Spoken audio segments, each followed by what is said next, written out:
rules for finding integrating factor for exact differential equation। Last lecture में आप लोगों को बताया था कि इक्वेशन एग्जैक्ट डिफरेंशियल इक्वेशन होती है, कब होती है?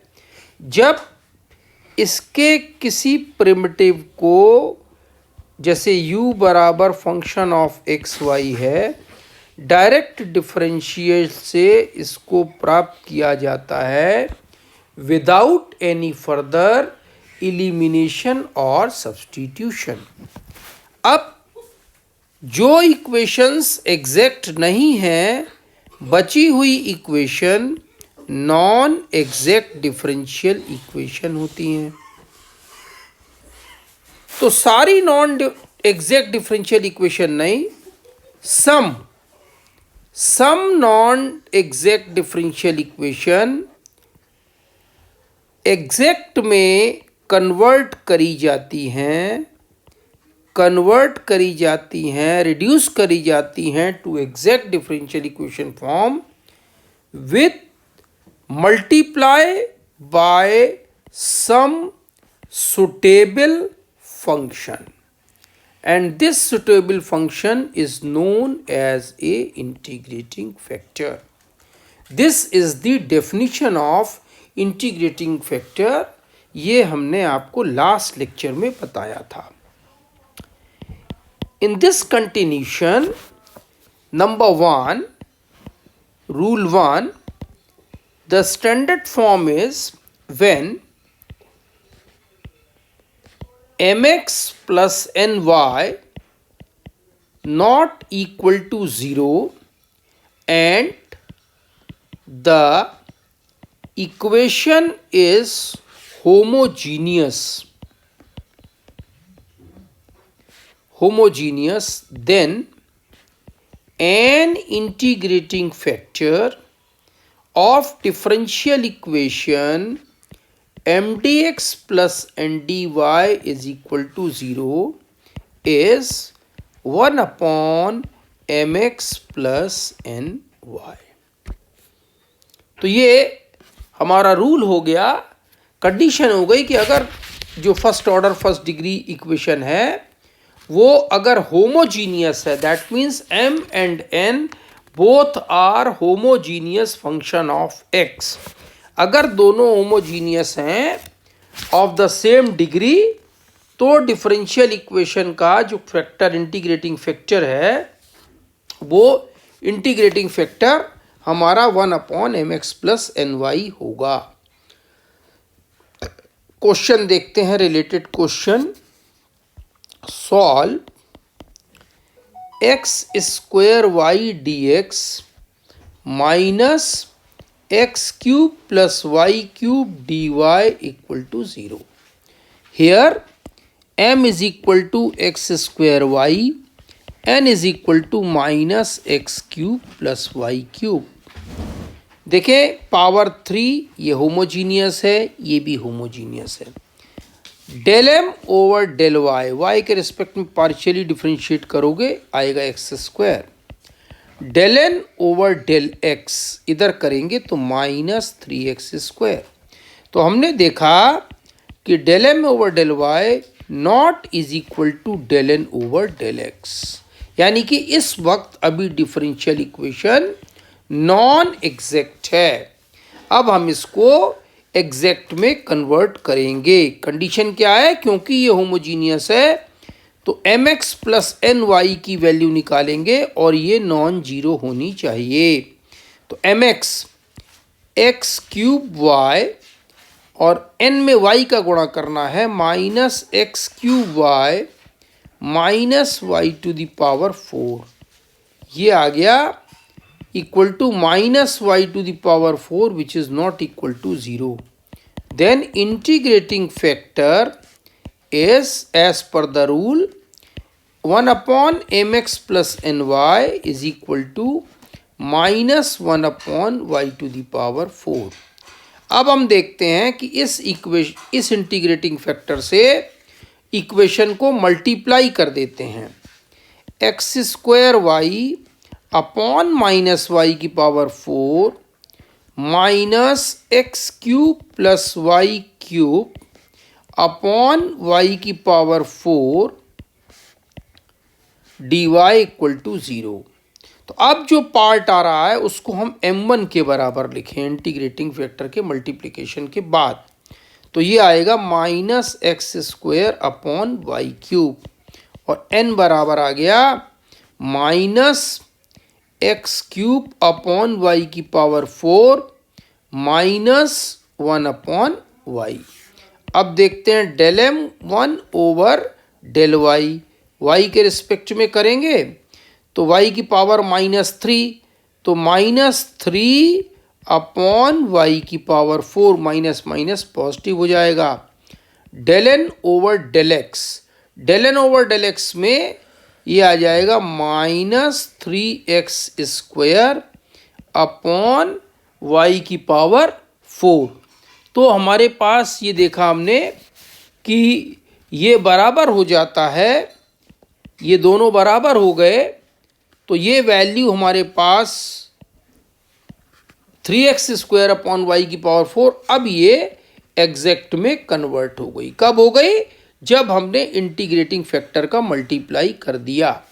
तो अब सोल्यूशन ये बोलता है इंटीग्रल m1 dx, m1 कितना आया हमारे पास minus x square upon y cube dx, ये बराबर माइनस एक्स क्यूब अपॉन ये इंटीग्रेट किया x के रिस्पेक्ट में by 3y cube.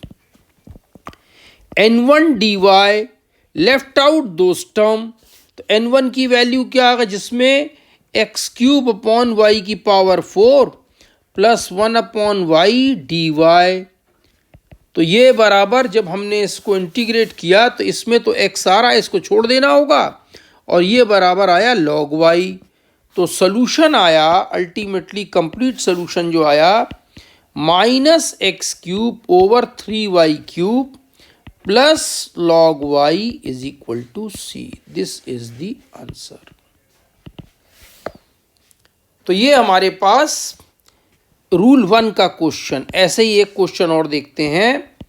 X square y minus 2xy square dx minus x cube minus 3x square y d y equal to 0। इसको देखना है। अब यहाँ भी देखिए ये power 3 power 3 power 3 power 3 throughout homogeneous है। पहले तो देखना होगा throughout homogeneous differential equation है। अब इसमें m बराबर है x square y minus 2xy square, n बराबर है minus x cube plus 3x square y. Del m over del y, पहले हम देखें कि क्या ये एग्जैक्ट तो नहीं है।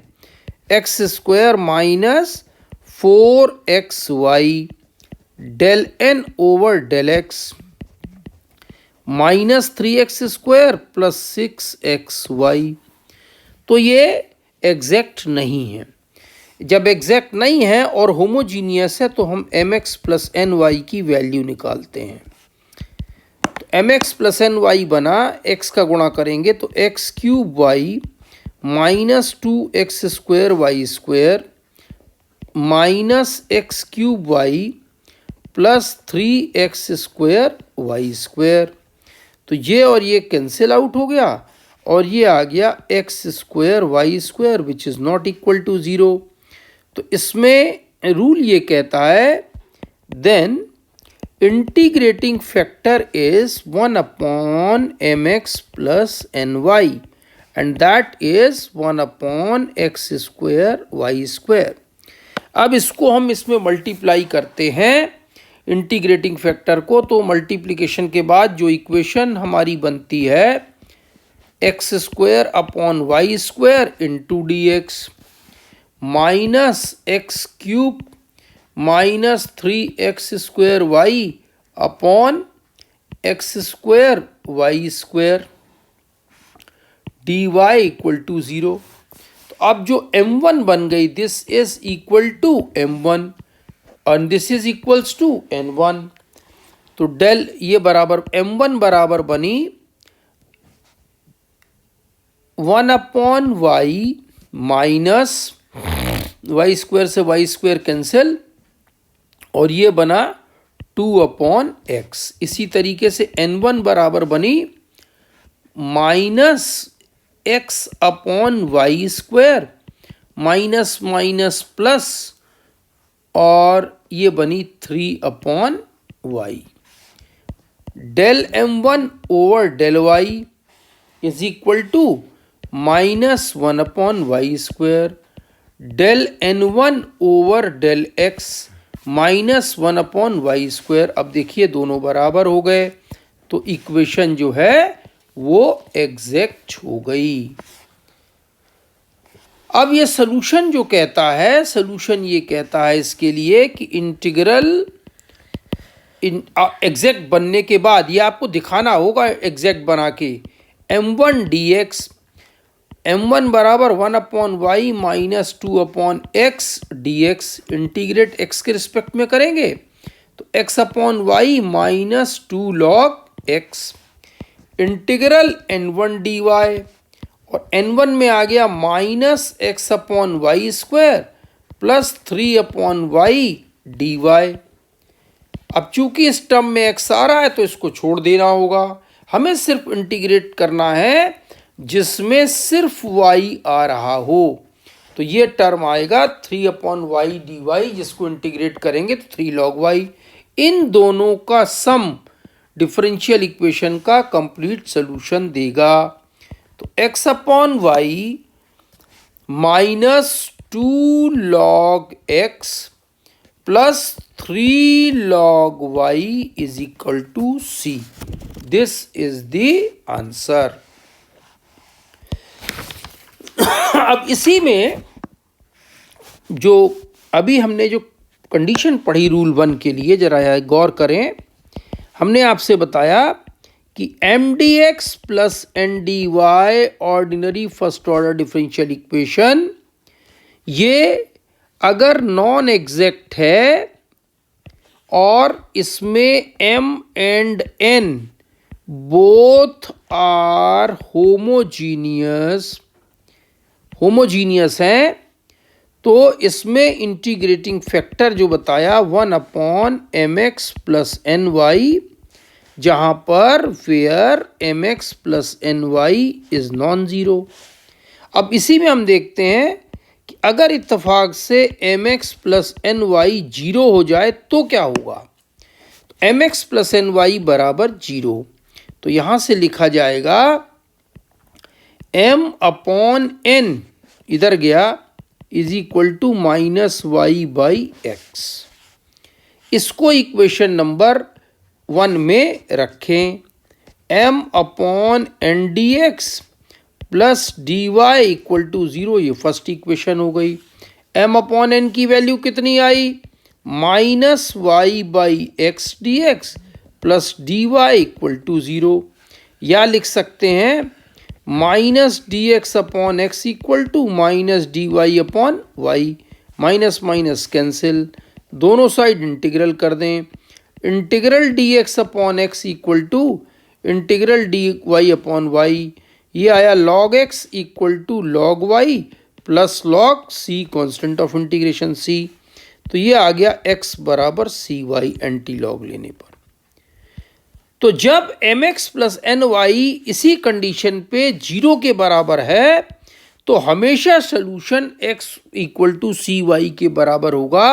That means we can say that it is independent from the term m and n, whatever be the value of n, because the ratio always in the form of minus y by x, then we will get always the solution x equal to cy. That means at that conditions you can directly write the answer x equal to cy. One more thing, keeping in your mind that is what is the difference between the homogeneous solution of the differential equation और exact। आपने अभी हमने आपको homogeneous का solution y बराबर vx करके बताया था और फिर कहा था कि इसको आप रखेंगे y बराबर vx को और ये फिर वेरिएबल सेपरेबल में बदलेगा, फिर इंटीग्रेट करेंगे तो सोल्यूशन निकल जाएगा। तो ये जो डिफरेंशियल इक्वेशन अभी हमने 2 सवाल किए, इसके इस होमोजीनियस और इस होमोजीनियस में क्या अंतर है? कोई अंतर नहीं है, कोई ज़रूरी नहीं है वही डिफरेंशियल इक्वेशन इस मेथड से भी सॉल्व हो सकती है या ये डिफरेंशियल इक्वेशन इस मेथड से भी सॉल्व हो सकती है। ये कंडीशन को देख के, चूंकि दोनों होमोजीनियस के उसमें है, तो इंटीग्रल किस में आसान पड़ता है, हम दोनों ही मेथड से अप्रोच कर सकते हैं, कोई फर्क नहीं है। ये आप चाहें तो ऊपर जो क्वेश्चंस बताए गए हैं आप इस मेथड से भी सॉल्व करके देखिए, तो इस मेथड से भी आप सॉल्यूशन निकाल पा रहे हो। अब इस तरीके से आप और प्रैक्टिस करिए इस रूल की। अभी नेक्स्ट रूल जो है वो आपको नेक्स्ट लेक्चर में बताया जाएगा।